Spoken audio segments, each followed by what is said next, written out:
Greetings, listeners, and welcome to another episode of this freaky show. I am your host, Travis D, and alongside me, the Freak Joe. Was it weird because you wanted to say "and the Freak Joe," but the "and" was unnecessary? Yeah. Well, I was waiting for an "as always" or something like that, and I don't know why. The thing I keep realizing is no matter how much I try, no matter how much I want to commit, I can never perform a creepy intro to this freaky show because I always feel like weirdly uncomfortable doing it. And I don't know why. I'm sitting in a room by myself. You think I should be able to go, I can't do it. For some reason, I'm just like, what the hell are you doing to yourself? But I will continue to try as long as we do this freaky show. Yeah. Because commit to the bit. Yeah, because not only is it like one of the longest running traditions here on this freaking show, or this freaky show, if you will, but it also it's like our most like acknowledged content that we do in a year. So yeah, I always want to try doing my best and everything, but it's like I think they really don't give a shit if I'm trying to talk creepily like a Dracula or well, I guess Dr. Frank sounds more like a lunatic. So I guess Dracula, maybe Invisible Man, something like that.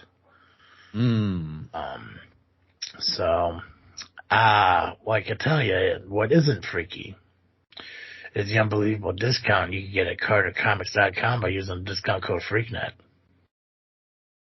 That's right. Right. Spooky season definitely terrifies a lot of people, me included. But you know what? If you want to get away from the scariness of the spooky season, you want to find something that's calming and happy, why don't you try using a discount code over at CarterComics.com. It's a one-stop shop for all your comic needs, whether it be graded or raw. Carter Comics has got them all. All you gotta do is go to CarterComics.com, check out their amazing store, fill your card up with all their amazing comics, and use the discount code FreakNet, FREAKNET. You'll save 10% on your entire purchase. Not just at their website, but they got 4 different eBay accounts, so you can see the links to all those on their homepage at CarterComics.com. Find what you're looking for there. Our discount code will save you 10% on those purchases as well. Now, one of the cool things I did mention over on my other show that I want to make sure I mention here as well, if for some reason you're browsing through their website and their eBay accounts and you're seeing comics here and comics here, like all over the place, and you don't really want to make a purchase here, make a purchase there, you want to try to see if you can buy them all together, if you reach out to CarterComics.com, either through their Facebook page at CarterComics.com or on their website, reach out to them, tell them the comics you're looking for, tell them where you found them, and they'll be able to work with you where they can bundle them all together into one sale. And our discount code FreakNet will save you 10% on that overall purchase, and they'll be able to ship that to you. And I think that's pretty cool because it is a mom and pop shop. They can do stuff like that for you. Yeah. Yeah. So go to CarterComics.com and find a little bit of joy in this spooky season. Yeah. Yeah. I love it. It's a great season. I love this time of year. It's not only that, but the season. I love I guess, yeah, I love spooky season, but I love fall. Yes. Fall is my favorite season. It's my favorite time of year. Even though I don't like walking out to my windows being frosted over and stuff, I still like knowing that it's because it's getting colder out and the leaves are about to change and they're about to fall off the trees and get that creepy branch look to it and everything. It's truly the best time of the year. Agreed. This is the time of year that I have clothes for. I don't know why, but I have I don't really have a lot of summer clothes. But I'm always looking forward to fall because I have clothes that like feel fall-y. I don't know. I get what you're saying, like sweater vest, like a sweater vest, like a good button-up that's like a thicker quality material. Like it's too hot to wear in the summer because it's going to make you sweat, but like you can wear it in the fall. Yeah, like something feels like it's made out of like quilt. Yeah. Yeah. I don't know what word I was trying to go for there, but quilt was what was in my head. Yeah, I know exactly what you mean, and I'm not sure what word either, but it worked. Communication happened. That's all that matters. Well, because this is this freaky show because we are celebrating Halloween throughout the entire month of October. Of course, the Freak Joe is going to share a spooky story with us, and we're going to get that on the back half of the episode. But, of course, because we're talking about the spooky season, we want to talk about Halloween-related topics. Now, I'm trying to remember, what did we talk about last time? We were talking about the pumpkin spice stuff, right? Yes. Right. That's exactly right. Perfect. Well, because I'm fat, I want to stay in that kind of realm, and I want to kind of talk about candy for a minute, if you're cool with that, Joe. I love talking candy. Because one of the coolest things I think I love about this holiday season, obviously, being a kid, walking around and getting free candy from people is fantastic. Don't get me wrong. First off, let me ask you, as an adult, how often do you find yourself eating candy? More often than I should as an adult. See, for me, unless it's free at work, I don't really walk into a gas station and buy a candy bar anymore. Good for you. Yeah, I want to. Honestly, I think the last time I truly bought candy was, I think, about a couple months ago, but the only reason I did it is because if I bought 2 king-size Reese's, I got 5 cents off on my gas. Nice. But I never walked into a gas station. Other than that time, I never really walked into a gas station. You know what? I gotta go down the candy aisle and look for some gummy worms or 3 Musketeers, stuff like that.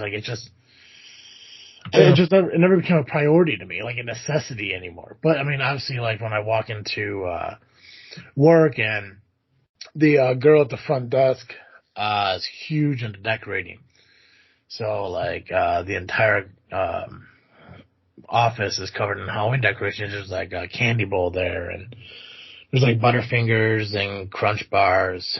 What the hell is the other one? Babe Ruth sitting in that. Yeah. Oh God. Yeah. So I haven't had a good Babe Ruth. What? I haven't had a good Babe Ruth in a while. Okay. I don't know what happened, but it cut off where you said I haven't had a good Babe Ruth, and that's all I heard. Yeah, I stopped right there because I was thinking about 100 grands also. Dude, I haven't had a good 100 grand in a while either. Dude, I would kill for 100 grand right now. Right? They're a delicious candy bar. Yeah, money or the candy bar, either way. I'll take it. Oh, jeez, man. I'm in. I found myself being a huge fan of rice chocolates, Crunch Bars, Crackles from Hershey's and stuff like that. I don't know what it is, man, but it's just something about the crispy rice treat that's inside of those candy bars that are fantastic. But absolutely. But every candy bar has its own special thing that makes it oh, I love it because I love peanut butter because it has that crunch and has that peanut butter taste, and I love Milky Way because it has that gooey nougat inside it. The 3 Musketeers because it has that fluffy filling and everything. Yep. Snickers really tries to grab everything. Yeah, I love Snickers. The nougat, the caramel, the peanut. They're we want to take all the cool things and stick it into one fucking candy bar. Yeah, I've probably eaten enough Snickers for me and most of our audience. I always wondered why Snickers became the commercial where it says not yourself, have a Snickers. You're not yourself when you're hungry. Yeah, I think it's a really substantial candy bar. It's got peanuts, it's got caramel, it's got nougat, it's got chocolate. What more could you want? I don't think I've ever eaten a Snickers bar and say, you know what, this was a great substitute for a meal. I don't know if Snickers has ever done that for me. So, Joe, I can't hear you, so I don't know if you're talking or what happened, but I'm just going to keep going on by myself. Still there, Joe? Yeah, I'm still here. I'm sorry. My Lady Science brought me a drink, and she told me what it was. Oh. What was it? It's an old fashioned. Ooh, solid. A whiskey old fashioned, to be clear, with a lemon twist instead of an orange twist. It's pretty good. I'm surprised they didn't try to do festive, like a hot cider with maybe some whiskey in it. I should have lied. Yep. Right. a pumpkin spice screwdriver. Right. Yeah, I was ready to answer the question you were saying, and then I lost it just now. You were asking.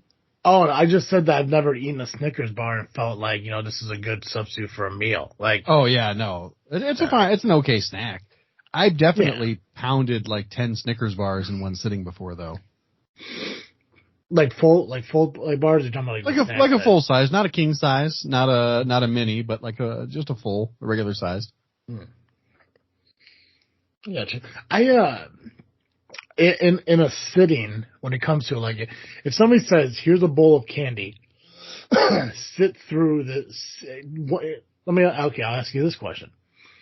I bring you what would be a good, an adequate size container? Let's go with a basket of bushel of apples would come in. Like all right, so like a bushel basket. Yeah, sure. What did I say? You said a basket of bushel of apples would come in. Excellent. So that's very close. Yeah. So let's say I walk up to you with a bushel basket, and I'm like, "Here, Joe. Here in this basket is one kind of candy.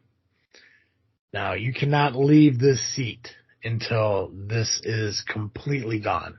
Oh, okay. What is that candy? Oh. Am I allowed to have anything else in it? Like, could I say, because I think I could eat that if it was like candy corn and peanuts. No, it's one thing. It would have to be just candy corn. It would have to be just candy corn, but it has to be a candy. Right, yeah, it couldn't be peanuts. Yeah. No. Which, by the way, fuck people who think candy corn is disgusting. Absolutely delicious. Yeah. Especially the pumpkins. Right? Oh, I love the candy corn pumpkins. I love the candy corn pumpkin. But yeah, no, it's a bushel basket full of one type of candy. So, a lot of candy. Yeah. Cannot leave until you finish that basket. And it's just one. So like it couldn't be Three Musketeers and Snickers. It could be only be Three Musketeers. Only Three Musketeers, only Reese's Cups, only Hershey Kisses if you want, but it's one type of candy. I think it would have to be a Payday. Also a Babe Ruth without chocolate. Yeah. That's pretty much all it is, right? Yeah. I mean, that's a solid choice. Yeah, it's also candy corn and peanuts, but like together as one bar.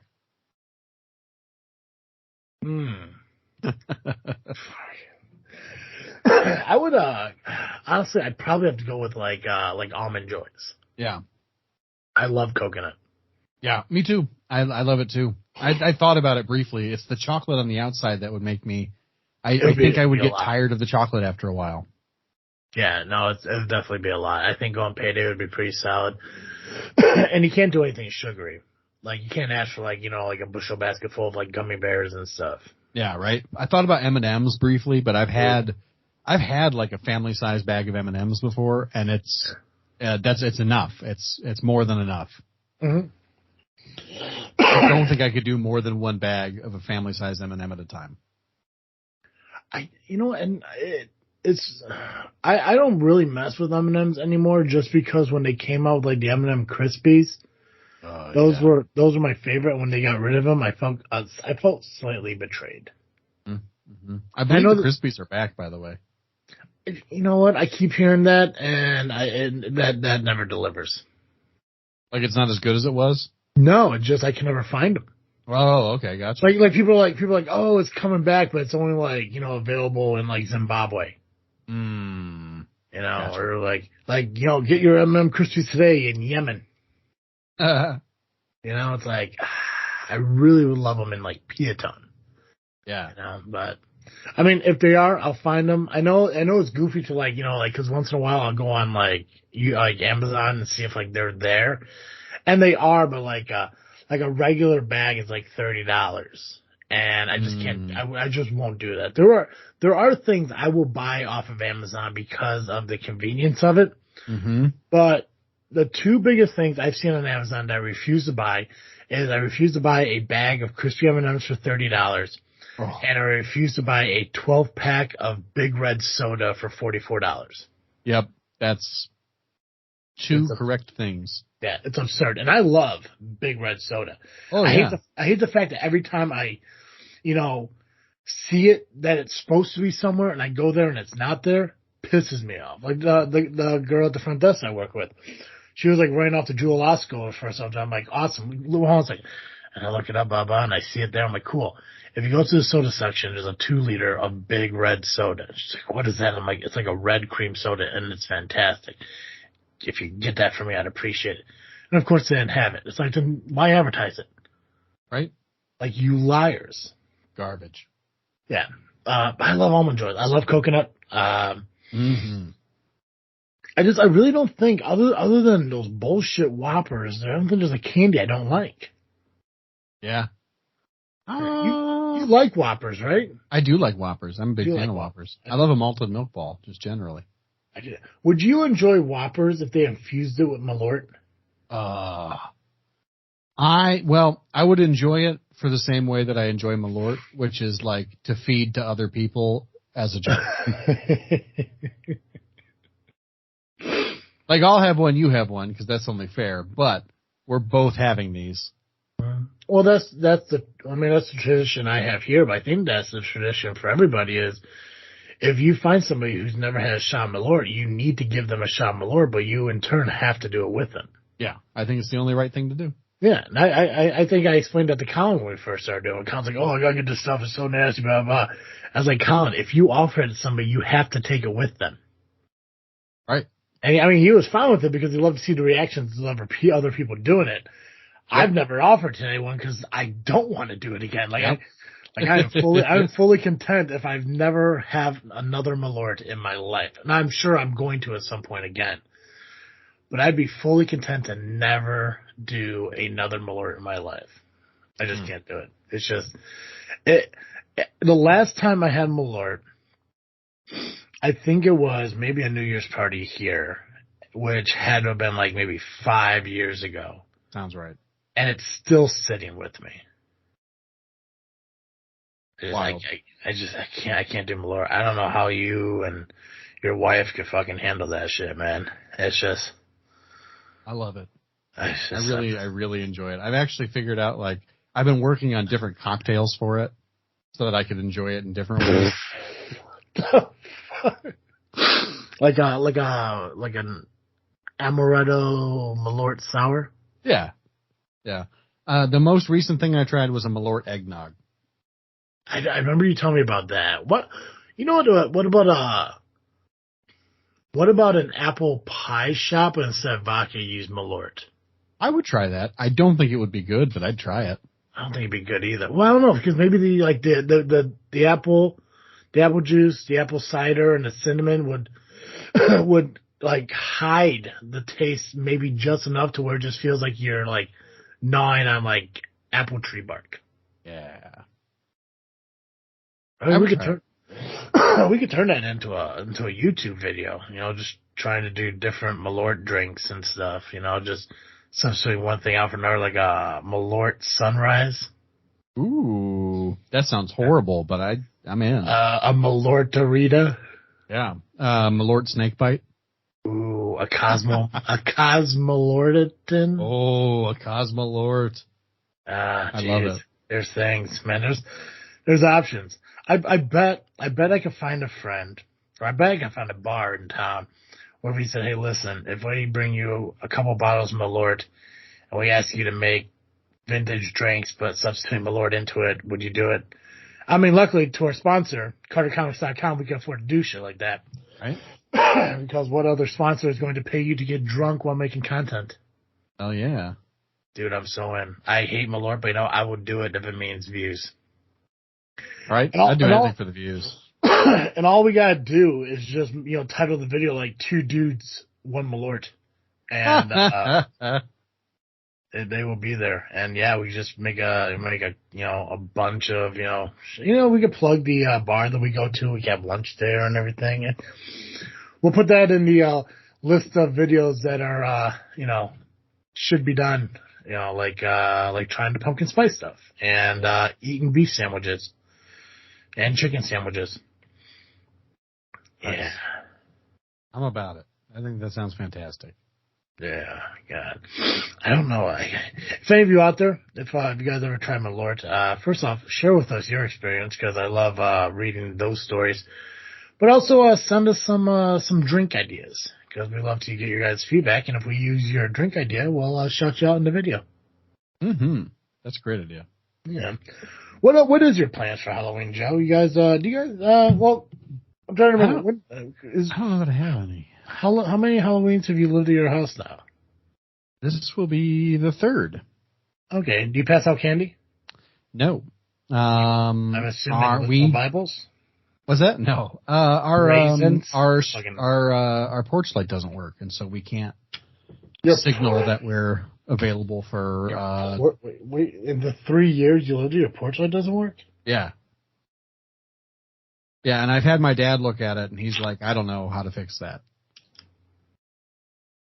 I'm sure he could figure it out, but he hasn't looked at it because I think we're gonna have to go up into the attic and figure out where the wiring is bad.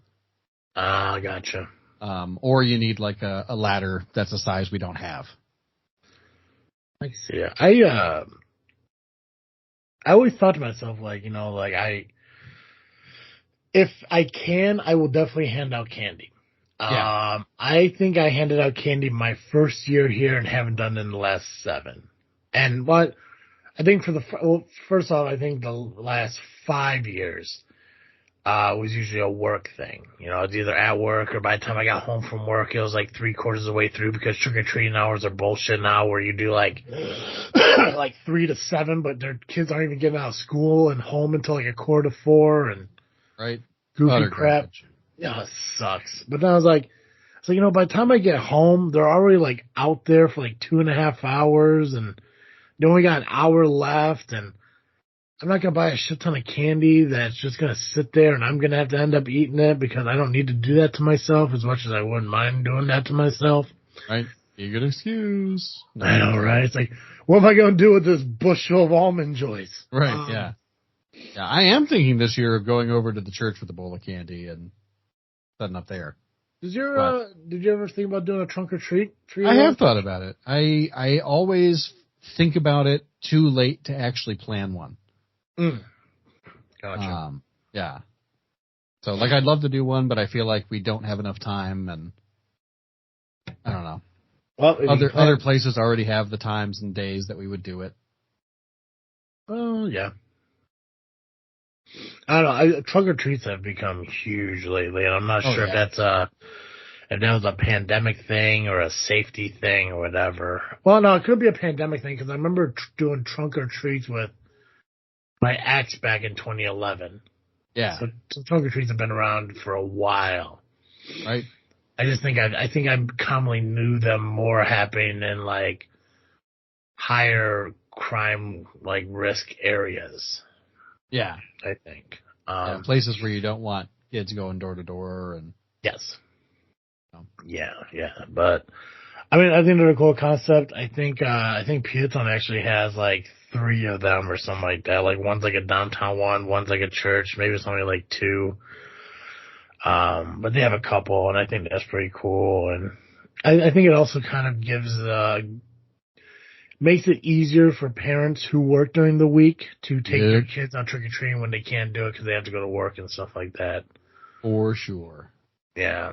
I don't know what it is, and I think this might be a good segue into your story time, but I keep feeling a weird gust of wind hit me.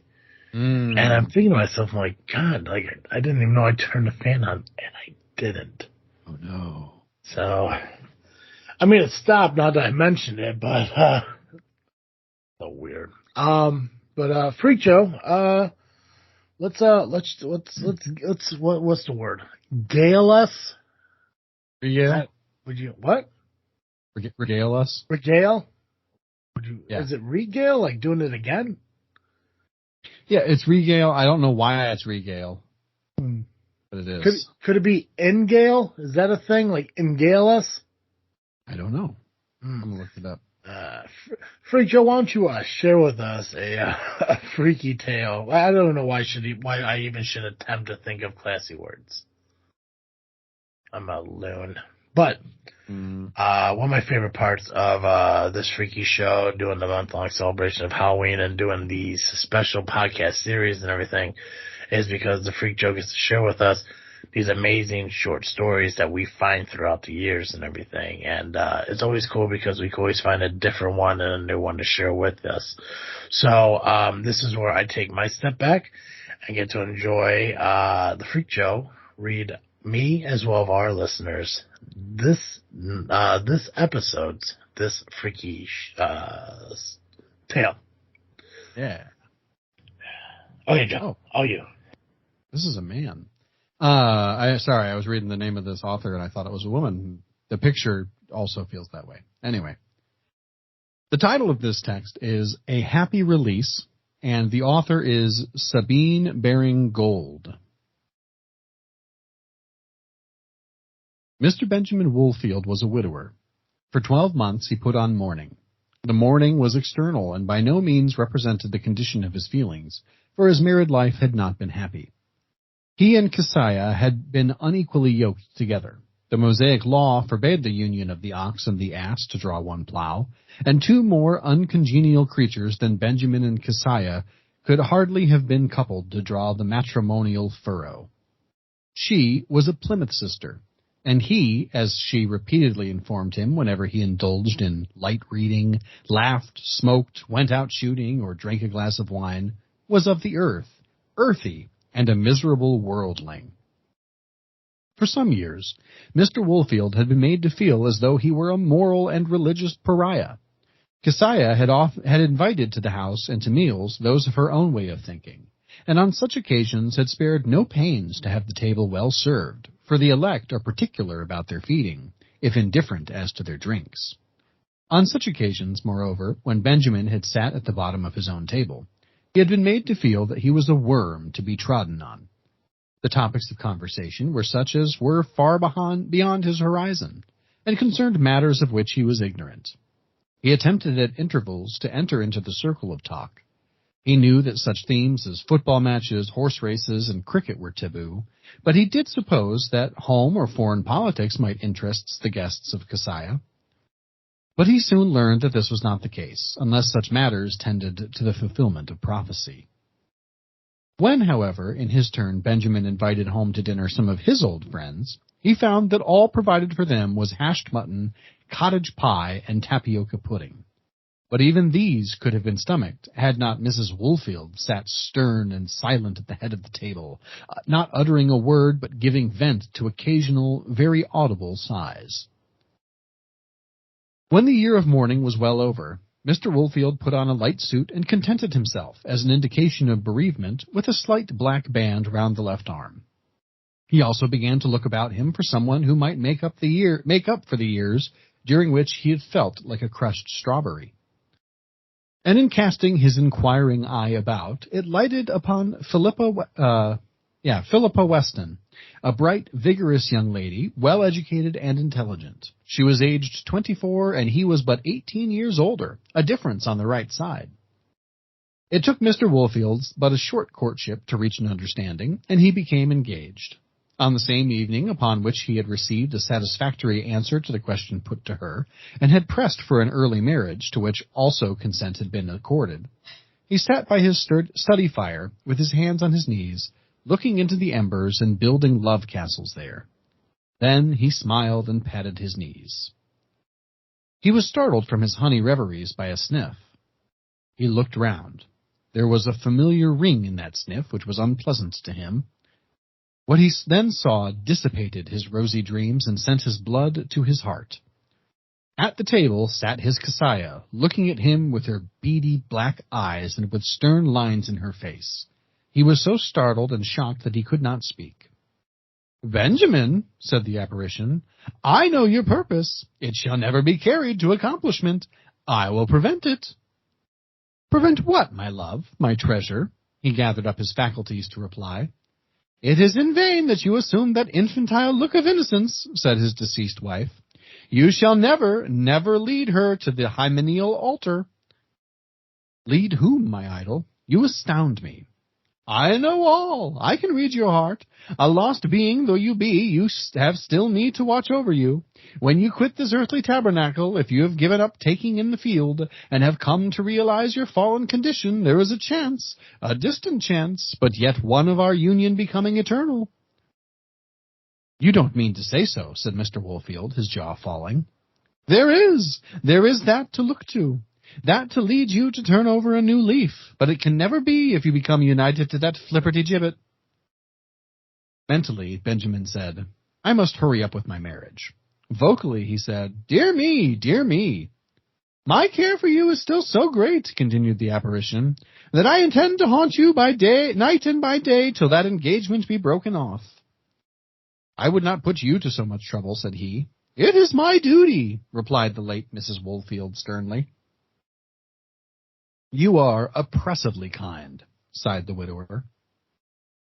At dinner that evening, Mr. Woolfield had a friend to keep him company, a friend to whom he had poured out his heart. To his dismay, he saw seated opposite him the form of his deceased wife. He tried to be lively, he cracked jokes, but the sight of the grim face and the stony eyes riveted on him damped his spirits, and all his mirth died away. You seem to be out of sorts tonight, said his friend. I am sorry that I act so bad a host, apologized Mr. Woolfield. 2 is company, 3 is none. But we are only 2 here tonight. My wife is with me in spirit. Which, she that was, or she that is to be? Mr. Woolfield looked with timid eyes towards her who sat at the end of the table. She was raising her hands in holy horror, and her face was black with frowns. His friend said to himself when he left, Oh, these lovers! They are never themselves so long as the fit lasts. Mr. Woolfield retired early to bed. When a man has screwed himself up to proposing to a lady, it has taken a great deal out of him, and nature demands rest. It was so with Benjamin. He was sleepy. A nice little fire burned in his grate. He undressed and slipped between the sheets. Before he put out the light, he became aware that the late Mrs. Woolfield was standing by his bedside with a nightcap on her head. I am cold, said she, bitterly cold. I'm sorry to hear it, my dear, said Benjamin. The grave is cold as ice, she said. I'm going to step into bed. No, never, exclaimed the widower, sitting up. It won't do, it really won't. You will draw all the vital heat out of me, and I shall be laid up with rheumatic fever. It will be 10 times worse than damp sheets. I'm coming to bed, repeated the deceased lady, inflexible as ever in carrying out her will. As she stepped in, Mr. Woolfield crept out on the side of the fire and seated himself by the grate. He sat there some considerable time, and then, feeling cold, he fetched his dressing-gown and enveloped himself in that. He looked at the bed. In it lay the deceased lady with her long slit of a mouth shut like a rat trap, and her eyes, hard eyes, fixed on him. It is no use your thinking of marrying, Benjamin, she said. I shall haunt you till you give it up. Mr. Woolfield sat by his fire all night, and only dozed off toward morning. During the day, he called at the house of Miss Weston, and was shown into the drawing-room. But there, standing behind her chair, was his deceased wife, with her arms folded on the back of the seat, glowering at him. It was impossible for the usual tender passages to ensue between the lovers with such a witness present, expressing by gesture her disapproval of such matters and her inflexible determination to force on a rupture. The dear departed did not attend Mr. Woolfield continuously during the day, but appeared at intervals. He could never say when he would be free, when she would not turn up. In the evening he rang for the housemaid. Jemima, he yelled, put 2 hot bottles into my bed tonight. It is somewhat chilly. Yes, sir. And let the water be boiling, not with the chill off. Yes, sir. When somewhat late Mr. Woolfield retired to his room, he found, as he had feared, that his late wife was there before him. She lay in the bed with her mouth snapped, her eyes like black balls staring at him. My dear, said Benjamin, I hope you are more comfortable. I'm cold, deadly cold. But I trust you are enjoying the hot bottles. I lack animal heat. replied the late Mrs. Woolfield. Benjamin fled the room and returned to his study, where he unlocked his spirit case and filled his pipe. The fire was burning. He made it up. He would sit there all night during the passing hours. However, he was not left quite alone. At intervals, the door was gently opened, and the night-capped head of the late Mrs. Woolfield was thrust in. "Don't think, Benjamin, that your engagement will lead to anything," she would say, "because it will not. I shall stop it." So time passed. Mr. Woolfield found it impossible to escape his persecution. He lost spirits, he lost flesh. At last, after sad thought, he saw but one way of relief, and that was to submit. And in order to break off the engagement, he must have a prolonged interview with Philippa. He went to the theater and bought 2 stall tickets, and sent one to her with the earnest request that she would accept it and meet him that evening at the theater. He had something to communicate of the utmost importance. At the theater, he knew that he would be safe. The principles of Keziah would not suffer her to enter there. At the proper time, Mr. Woolfield drove round to Miss Weston's, picked her up, and together they went to the theater to look and took their places in the stalls. Their seats were side by side. "I am so glad you have been able to come," said Benjamin. "I have a most shocking disclosure to make to you. I am afraid that, but I hardly know how to say it, that I really must break it off." "Break what off?" "Our engagement." "Nonsense! I've been fitted for my trousseau." "Your what?" "My wedding dresses." "Oh, I beg your pardon. I did not understand your French pronunciation. I thought... But it does not matter what I thought." "Pray, what is the sense of this?"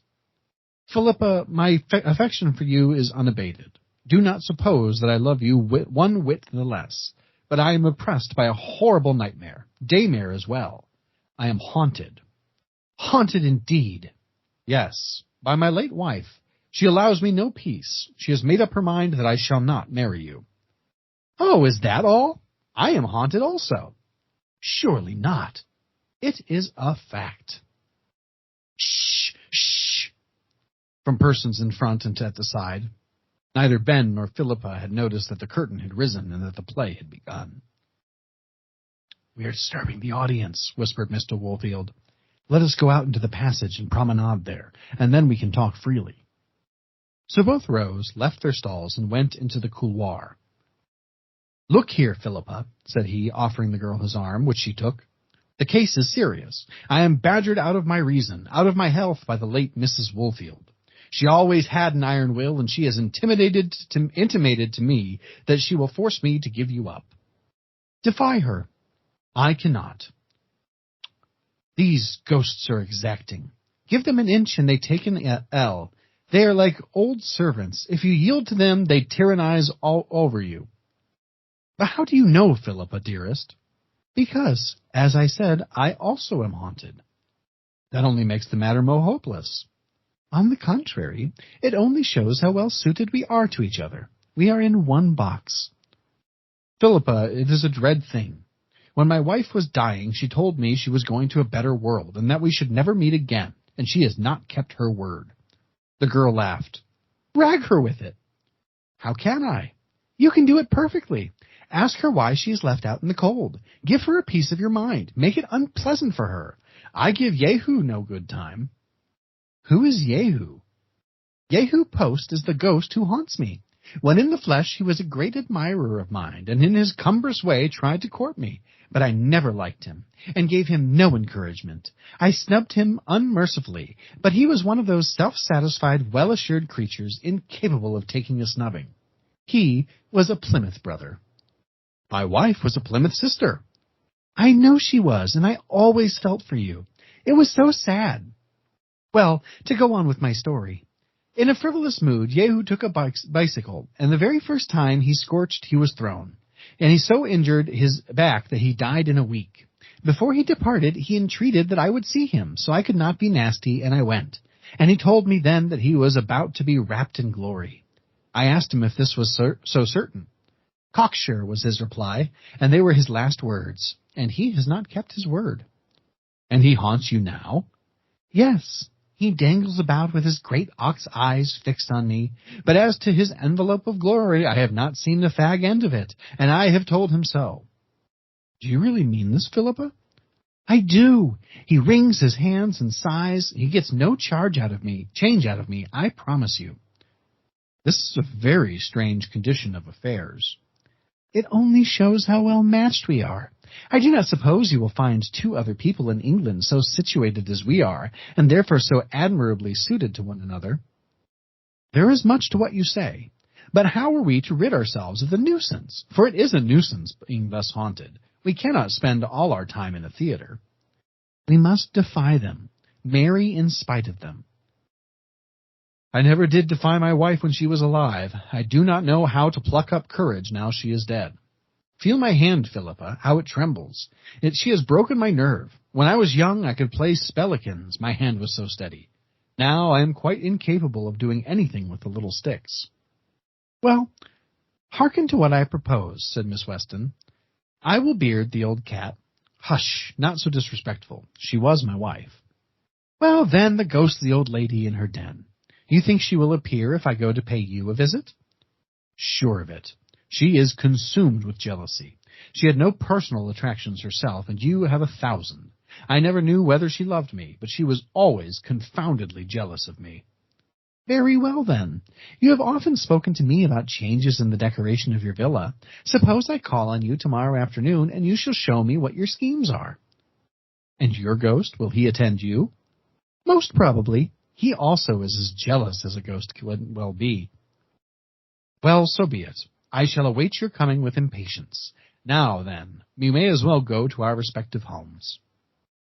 A cab was accordingly summoned, and after Mr. Woolfield had handed Philippa in, and she had taken her seat in the back, he entered and planted himself with his back to the driver. Why do you not sit by me? Asked the girl. I can't, replied Benjamin. Perhaps you may not see, but I do. My deceased wife is in the cab and occupies the place on your left. Sit on her, urged Philippa. I haven't the effrontery to do it, gasped Ben. Will you believe me, whispered the young lady, leaning over to speak to Mr. Woolfield. I have seen Jehu Post hovering about the theater door, wringing his white hands and turning up his eyes. I suspect he is running after the cab. As soon as Mr. Woolfield had deposited his bride-elect at her residence, he ordered the cabman to drive him home. Then he was alone in the conveyance with the ghost. As each gaslight was passed, the flash came over the cadaverous face opposite him, and sparks of fire kindled momentarily in the stony eyes. Benjamin, she said, Benjamin, oh, Benjamin, do not suppose that I shall permit it. You may writhe and twist, you may plot and contrive how you will. I will stand between you and her as a wall of ice. Next day, in the afternoon, Philippa Weston arrived at the house. The late Mrs. Woolfield had, however, apparently obtained an inkling of what was intended, for she was already there, in the drawing-room, seated in an armchair, with her hands raised and clasped, looking stonily before her. She had a white face, no lips that showed, and her dark hair was dressed in 2 black slabs, one on each side of the temples. It was done in a knot behind. She wore no ornaments of any kind. In came Miss Weston, a pretty girl, coquettishly dressed in colors, with sparkling eyes and laughing lips. As she had predicted, she was followed by her attendant spectre, a tall, gaunt young man in a black frock coat, with a melancholy face and large ox eyes. He shambled in shyly, looking from side to side. He had white hands and long, lean fingers. Every now and then he put his hands behind him, up his back under the tails of his coat, and rubbed his spine where he had received his mortal injury in cycling. Almost as soon as he entered, he noticed the ghost of Mrs. Woolfield that was, and made an awkward bow. Her eyebrows rose, and a faint wintry smile of recognition lighted up her cheeks. I believe I have the honor of saluting Sister Keziah, said the ghost of Jehu Post, and he assumed a posture of ecstasy. It is even so, Brother Jehu. And how do you find yourself, sister, out of the flesh? The late Miss Woolfield looked disconcerted, hesitated a moment, as if she found some difficulty in answering, and then, after a while, said, I suppose much as you do, brother. It is melancholy duty that detains me here below, said Jehu Post's ghost. The same may be said of me, observed the spirit of the deceased Mrs. Woolfield. Pray, take a chair. I'm greatly obliged, sister. My back.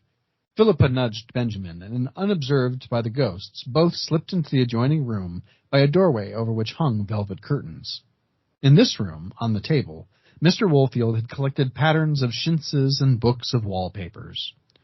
There the engaged pair remained, discussing what curtains would go with the chintz coverings of the sofa and chairs, and what papers would harmonize them both. "I see," said Philippa, "that you have plates hung on the walls. I don't like them. It is no longer in good form. If they be worth anything, you must have a cabinet with glass doors for the china. How about the carpets?" "There is the drawing room," said Benjamin. "No, we won't go in there and disturb the ghosts," said Philippa. "We'll take the drawing room for granted." "Well, come with me to the dining room. We can reach it by another door." In the room they had now entered, the carpet was in fairly good condition, except at the head and bottom of the table, where it was worn. This was especially the case at the bottom, where Mr. Woolfield had usually sat. There, when his wife had lectured, moralized, and harangued, he had rubbed his feet up and down and had fretted the nap off the Brussels carpet. "I think," remarked Philippa, "that we can turn it about, and by taking out one width and putting that under the bookcase, and inserting the strip that was there in this room, we can save the expense of a new carpet. But the engravings, those Landseers, what do you think of them, Ben, dear?" She pointed to the two familiar engravings of the deer in winter and Dignity and Impudence. "Don't you think, Ben, that one has got a little tired of those pictures?" "My late wife did not object to them. They were so perfectly harmless." "But your coming wife does. We will have something more up-to-date in their room. By the way, I wonder how the ghosts are getting on. They have left us alone so far. I will run back and have a peep at them through the curtains." The lively girl left the dining apartment and her husband-elect, studying the pictures to which Philippa had objected. Presently she returned. "Oh, Ben, such fun," she said, laughing. "My ghost has drawn up his chair close to that of the late Mrs. Woolfield, and it's fondling her hand. But I believe that they are only talking goody-goody." "And now about the china," said Mr. Woolfield. "It is in a closet near the pantry, that is to say, the best china. I will get a benzoline lamp, and we will examine it. We had it out only when Mrs. Woolfield had a party of her elect brothers and sisters. I fear a good deal is broken. I know that the soup tureen has lost a lid, and I believe we are short of vegetable dishes. How many plates remain I do not know. We had a parlour-maid, Dorcas, who was a sad smasher. But as she was one who had made her election sure, my late wife would not part with her." "And how are you off for glass?" "The wine glasses are fairly complete. I fancy the cut-glass decanters are in a bad way. My late wife chipped them, I really believe out of spite." It took the couple some time to go through the china and the glass. "And the plate?" asked Philippa. "Oh, that is right. All the real old silver is at the bank, as Keziah preferred plated goods." "How about the kitchen utensils?" "Upon my word, I cannot say. We had a rather nice-looking cook, and so my late wife never allowed me to step inside the kitchen." "Is she here still?" inquired Philippa sharply. "No, my wife, when she was dying, gave her the sack." "Bless me, Ben!" exclaimed Philippa. "It is growing dark. I have been here an age. I really must go home. I wonder the ghosts have not worried us. I'll have another look at them." She tripped off. In 5 minutes she was back. She stood for a minute, looking at Mr. Woolfield, laughing so heartily that she had to hold her sides. "What is it, Philippa?" he inquired.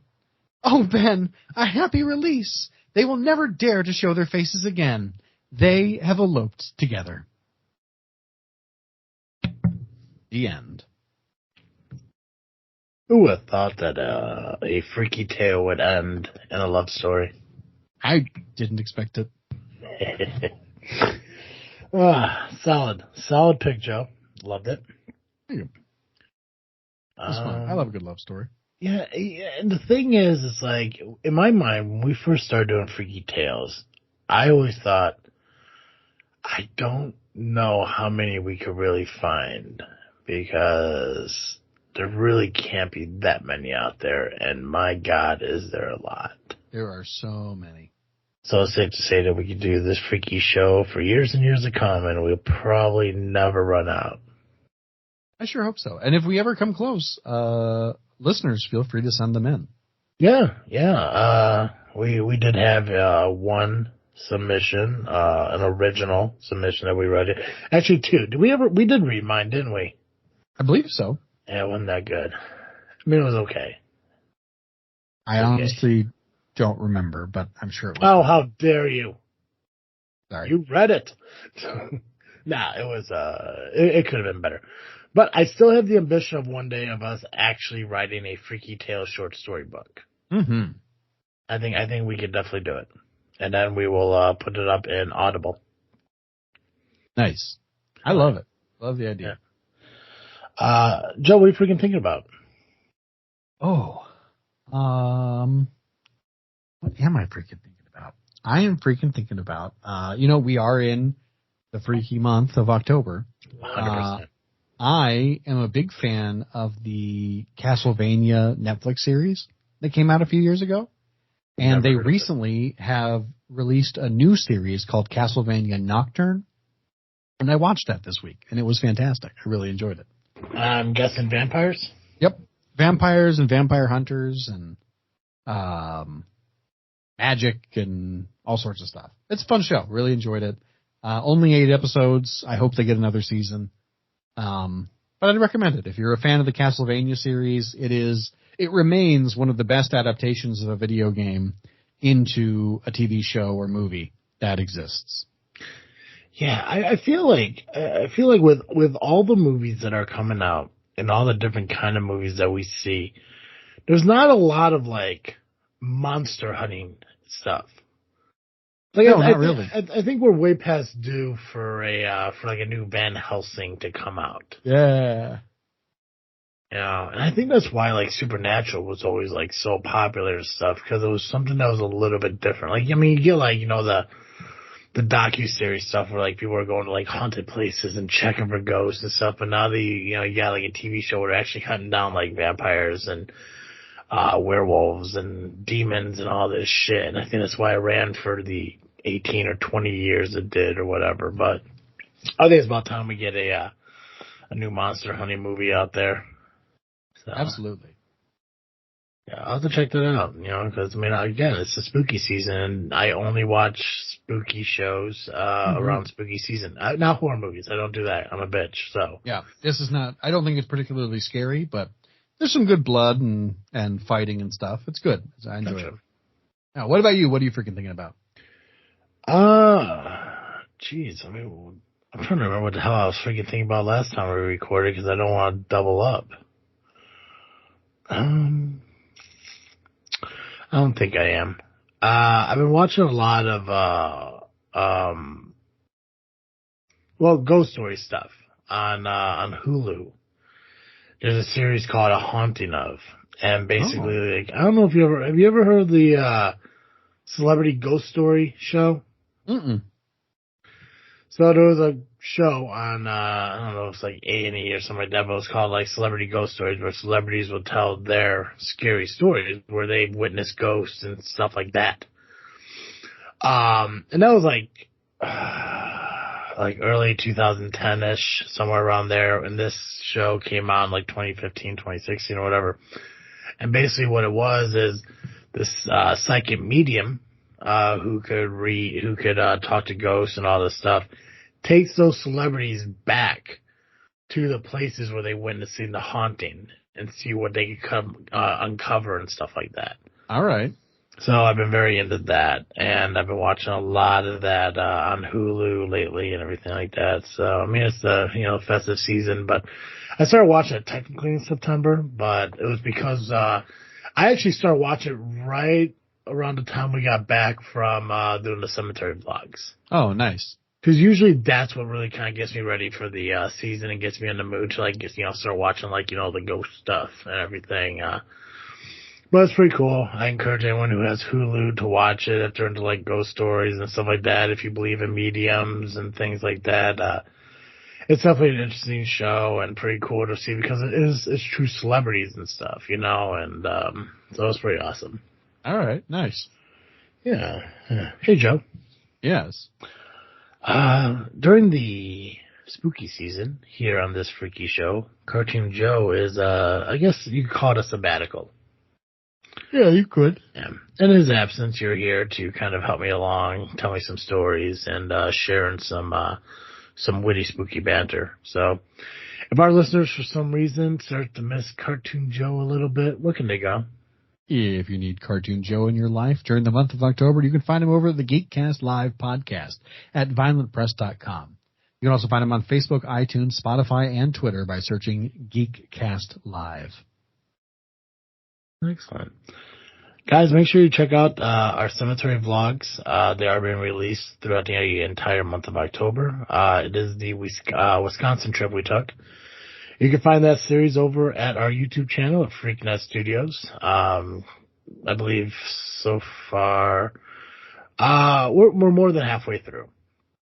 We've been releasing them throughout the month of October, obviously, so we're almost through. They're almost all released, so make sure you go check out what has been released. Hit that notification bell and subscribe so you can check out the ones that have yet to be released this month. And, of course, you can listen to our show wherever you do listen to podcasts, on iTunes, Google Podcasts, Spotify, Podbean. Just make sure you're subscribed there as well, and give us a rating and review if it's applicable. And check out our social media at Facebook, Instagram, and Twitter just by searching This Freakin' Show. Ladies and gentlemen, that's all I have. So, as always, I am Travesty. I'm the Freak Joe. And thank you for listening to another episode of This Freaky Show. I'm out.